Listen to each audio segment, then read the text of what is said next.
Hey, what's up, classic TV fans? My name is Rick9G. Thank you so much for joining me today. We're going to be talking about The Twilight Zone.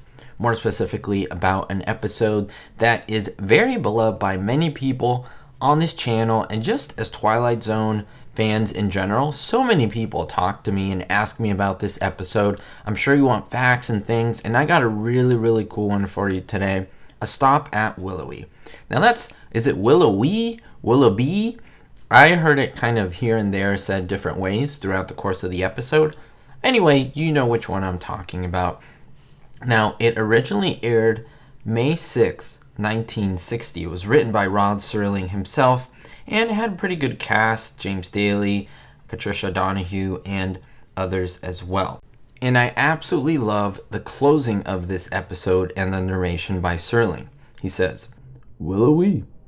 Maybe it's wishful thinking nestled in a hidden part of a man's mind. Or maybe it's the last stop in the vast design of things. Or perhaps, for a man like Art Williams, who climbed on a world that went by too fast, it's a place around the bend where he could just jump off. Willoughby? Whatever it is, it comes with sunlight and serenity, and is a part of the Twilight Zone. a little spoiler here, I am going to tell you the ending, so if you don't want to watch, stop it right here. Now, this is a story of a man who essentially was having a hard time in his life. Now, he's riding home on the train when he begins to have a dream on which he's on a different train in July of 1888. And he enters this beautiful little town called Willoughby. It's a place that the conductor tells him that's what's its name, where he says a man can slow down to walk and live his life full measure. But he realizes that the competitive life, the crazy hustle and bustle of life, it's just not for him, and Willoughby is where he belongs. But when he tries to explain this to his wife and just other people, people ridicule him. They don't treat him well. And the pressures of his job cause him to crack. He kind of goes crazy, poor guy. Now, he calls his wife to tell her that he's quitting and begs her to just be home and wait for him. And she hangs up on him. Essentially, his life is a disaster at this point. Now, while on this commuter train, Williams feels devastated and his life is in shambles. Now, he suddenly finds himself back in Willoughby, where the townsfolk greet him warmly and they tell him to stay and that this is the place where he needs to be. While we notice that the commuter train has come to a full stop and that Mr. Williams, a regular passenger, shouted something about Willoughby and then jumped off the train to his death. Now his body is loaded into a hearse, and the sign on the back of the hearse says Willoughby Funeral Home. I mean, that's pretty chilling.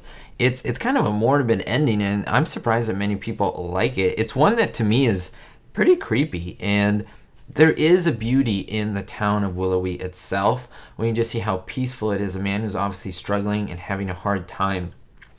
And like I said, many people want to know about this episode. And most of all, the name of this town, Willoughby. I mean, where did he get it? Well, no one knows for sure. I can't give you 100% answer. The only one who would really know is Serling. But I will tell you this. Now, if you go to Ohio, there's a town named Willoughby. Now, Rod Serling was very familiar with Ohio. He went to college in Antioch, Ohio. And in the early 50s, he wrote different materials for the Cincinnati radio station and scripts and so forth for a weekly show that he used to be on. But you may be surprised to learn that there's actually a Willoughby Avenue even to this day in Hollywood, California. Now, there's also, not too far away, about 10 blocks away, a Homewood Avenue. Now, you may think, where have I heard Homewood Avenue or Homewood before? Well, that's the name of a town in another Twilight Zone episode, Walking Distance. And some can say that they're almost like twin episodes, because in that Walking Distance episode, there's a man very similar. He's having a hard time, and he kind of goes back in time to a better time when he was a child and so forth. And it's not that far away. So you can imagine Rod Serling himself driving through Hollywood one day on his way to one of his studios, maybe stopped at a light, and his eye looked with fond memory on the street, Willoughby. I've done that myself in, the 2020s, And as I did that, I noticed Willoughby, and I said, wait, look at this. This is the name of the town in that Twilight Zone episode, but it's also the name Mr. Willoughby, which came before this Twilight Zone episode in 1951. I Love Lucy, the character Mr. Willoughby, which that street is very close to the original studios where they filmed the first few seasons of I Love Lucy. Coincidence? I think not. I think that we have our answer right there. Now let me show you a map so you can get a better idea of what I'm talking about.